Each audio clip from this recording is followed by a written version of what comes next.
আসসালামু আলাইকুম ওয়া রাহমাতুল্লাহ। আসরের নামাজের পরে এমন একটি শক্তিশালী আমল রয়েছে যে আমলটা নবীজি নিজেও করেছেন, সাহাবায়ে কেরাম করেছেন এবং করে ফলাফল পেয়েছেন। আল্লাহু আকবার। এটা এমন একটা শক্তিশালী আমল যা রিজিক বৃদ্ধি করে, প্রত্যেকটা কাজে বরকত দান করে, উন্নতি দান করে। যদি আপনি এই আমলটা আজকে মিস করেন তাহলে অবশ্যই হয়তো আপনার জীবনে একটা বিরাট বড় সুযোগ আপনি হারিয়ে ফেলবেন।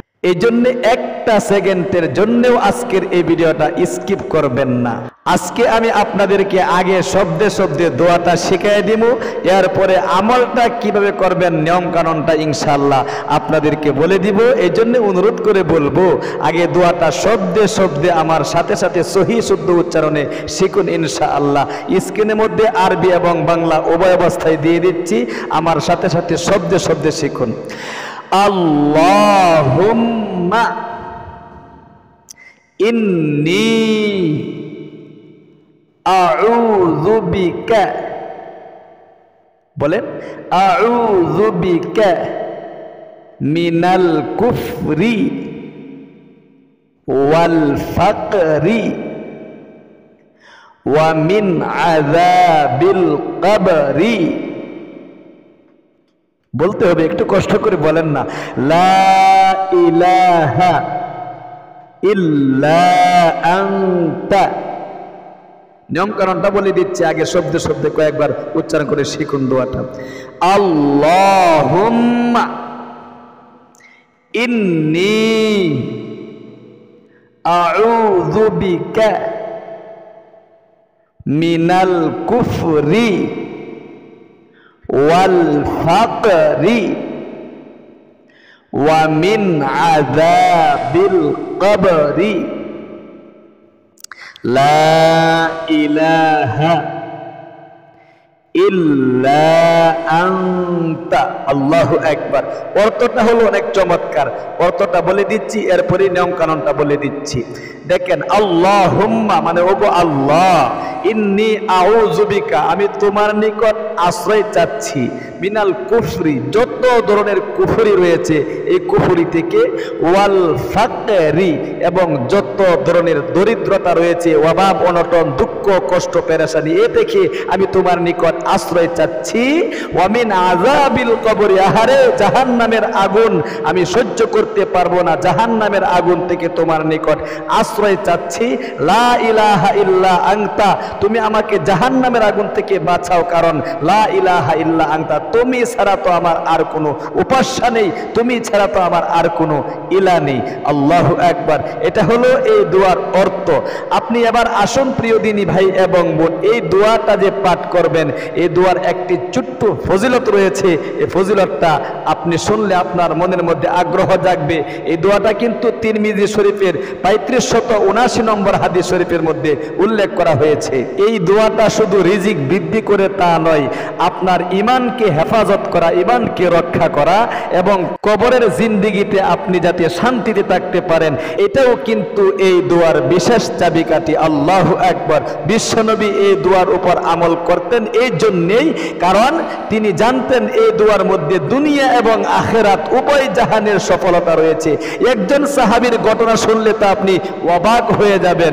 আবু হুরায়রা রাদিয়াল্লাহু তাআলা আনহু থেকে বর্ণিত, তিনি বলেন বিশ্বনবীর কাছ থেকে একজন সাহাবী এই দোয়াটা পাঠ করে, এই দোয়াটা শিক্ষা গ্রহণ করে সে আসরের নামাজটা আদায় করার পরে নিজ জায়গায় বসে এই দোয়াটা আমল করে। তো প্রতিদিন কিছুদিন আমল করার কারণে তার ব্যবসার মধ্যে এত পরিমাণ আয় উন্নতি হয়েছে, আল্লাহু আকবার। এখন সে মানুষকে টাকা পয়সা ধার দেয়, চতুর্দিক থেকে আল্লাহ তাআলা তাকে একটার পর একটা প্রত্যেকটা কাজের মধ্যে বরকত দিয়া ভরপুর করে দিয়েছেন। আল্লাহু আকবার। ওই সাহাবী বলেন, আমি যেদিন থেকে আমলটা শুরু করেছি এত পরিমাণ গায়বী রিজিক আমি পেয়েছি এই আমলের মাধ্যমে, আমার কল্পনার বাহিরে, আমি কল্পনাও করতে পারি না এই দোয়ার মধ্যে যে এত শক্তি আল্লাহ তাআলা রেখেছেন। এবার আসুন প্রিয় দিনী ভাই এবং বোন, আপনি আমলটা কিভাবে করবেন। আসরের নামাজটা আদায় করার পরে আপনি কিবলার দিকে বসে থাকবেন। নামাজের সালাম পেরানো শেষ হলে কিবলার দিকে বসে চোখ বন্ধ করে একদম আল্লাহ তাআলার দিকে মুতাওয়াজ্জহ হবেন এবং মনে মনে আপনার যত মনের আশা রয়েছে, আকাঙ্ক্ষা রয়েছে, দুঃখ কষ্টে আছেন, হতাশার মধ্যে আছেন, ঋণগ্রস্ততার মধ্যে আছেন, আয় উন্নতি পাচ্ছেন না, দিন দিন গরিব হয়ে যাচ্ছেন, ফকির হয়ে যাচ্ছেন, দরিদ্রতা আপনাকে গ্রাস করে নিচ্ছে, এই সমস্ত অন্তরে জাগিয়ে আপনি অর্থটা বুঝে বুঝে আপনি এই দোয়ার উপর আমল করবেন। সর্বপ্রথম বিশ্বনবী মুহাম্মদ আরবি সাল্লাল্লাহু আলাইহি ওয়াসাল্লামের উপর নামাজের যে দুরূদ শরীফটা রয়েছে আমরা পাঠ করে থাকি, এই দুরূদ শরীফটা একবার পাঠ করবেন, এরপরে এই দোয়াটা আপনি একবার, তিনবার অথবা 7 বার পাঠ করবেন। এটাই হাদিস শরীফের মধ্যে উল্লেখ করা হয়েছে। আপনি 7 বার পর্যন্ত এই দোয়াটা পাঠ করবেন। আগে দুরূদ শরীফটা আমার সাথে সাথে একবার পাঠ করে সহিহ শুদ্ধ উচ্চারণটা শিখুন। নামাজের দুরূদ শরীফ, আল্লাহুম্মা সাল্লি আলা মুহাম্মাদিন ওয়া আলা আলি মুহাম্মাদ কামা সাল্লাইতা আলা ইব্রাহিমা ওয়া আলা আলি ইব্রাহিম ইন্নাকা হামিদুম মাজিদ। আল্লাহুম্মা বারিক আলা মুহাম্মাদিন ওয়া আলা আলি মুহাম্মাদ কামা বারাকতা, আশা করি আপনারা বলতেছেন আমার সাথে সাথে, কামা বারাকতা আলা ইব্রাহিম ওয়া আলা আলি ইব্রাহিম ইন্নাকা হামিদুম মাজিদ।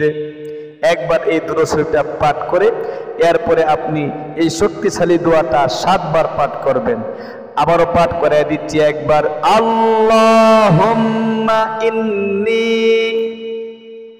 আউযু বিকা মিনাল কুফরি ওয়াল ফাকরি ওয়া মিন আযাবিল কবরি লা ইলাহা ইল্লা আনতা।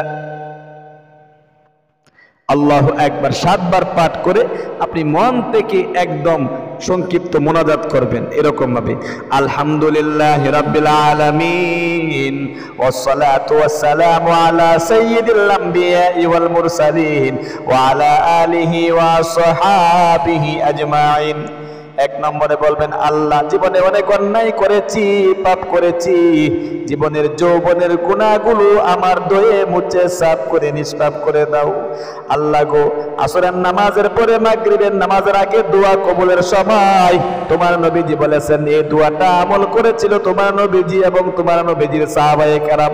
আল্লাহ গো, আমি তোমার নবীজির উম্মত, আল্লাহ আমি আমলটা করে ভিক্ষুকের মতো তোমার দরবারে হাত বাড়াইলাম। তুমি তো জানো আমি অনেক অভাবনটনে আছি গো, অনেক দুঃখ কষ্টে আছি, অনেক হতাশার মধ্যে পড়ে আছি, ঋণগ্রস্ততার মধ্যে আছি, ইনকাম করছি, ইনকামের মধ্যে বরকত পাচ্ছি না, দিন দিন গরিব হয়ে যাচ্ছি, ফকির হয়ে যাচ্ছি, দরিদ্রতা আমাকে গ্রাস করে নিচ্ছে, ঋণ পরিশোধ হচ্ছে না, চাকরির ব্যবস্থা হচ্ছে না, চাকরি হয়েছে প্রমোশন হচ্ছে না। আল্লাহ গো, স্বামী স্ত্রী মিল নেই, মোহাব্বত নেই, ভালোবাসা নেই। আল্লাহ সন্তান কথা শোনে না, সন্তানকে কষ্ট করে লালন পালন করেছিলাম, কন্যা সন্তান হয়েছে, কন্যা সন্তানের উপযুক্ত পাত্রে বিয়ের ব্যবস্থা হচ্ছে না। এরকম ভাবে মনের যত আশা আকাঙ্ক্ষা আছে আপনি বলবেন, আল্লাহ এই সমস্ত সমস্যাগুলোর সমাধান করার জন্য আমলটা করেছি, তুমি আমার মোনাজাতটা আজকে ফেরত দিও না। অনেক মোনাজাত জীবনে করেছি মাওলা, আজকের মোনাজাতটা তুমি কবুল এবং মঞ্জুর করো তোমার নবীজির উসিলায়, যেহেতু তোমার নবীজি আমলটা করেছিল। এরকম ভাবে আপনি আপনার মনের বাসনাগুলো বলবেন। আপনার ময় মুরব্বী যারা আছে তাদের জন্য একটু দোয়া করবেন, কবরে বাসিন্দা যারা হয়ে গিয়েছে আল্লাহ তুমি তাদের কবরকে জান্নাতের টুকরা বানায় দাও। আমার মা বাপ, দাদা দাদি, নানা নানি, ইষ্টি গোষ্ঠী যারা অন্ধকার কবরে চলে গেছে, আমাকে ইমানের সাথে মৃত্যু দিও। এরকম ভাবে আপনি মোনাজাতের মধ্যে আপনার মনের সমস্ত বাসনাগুলো বলবেন।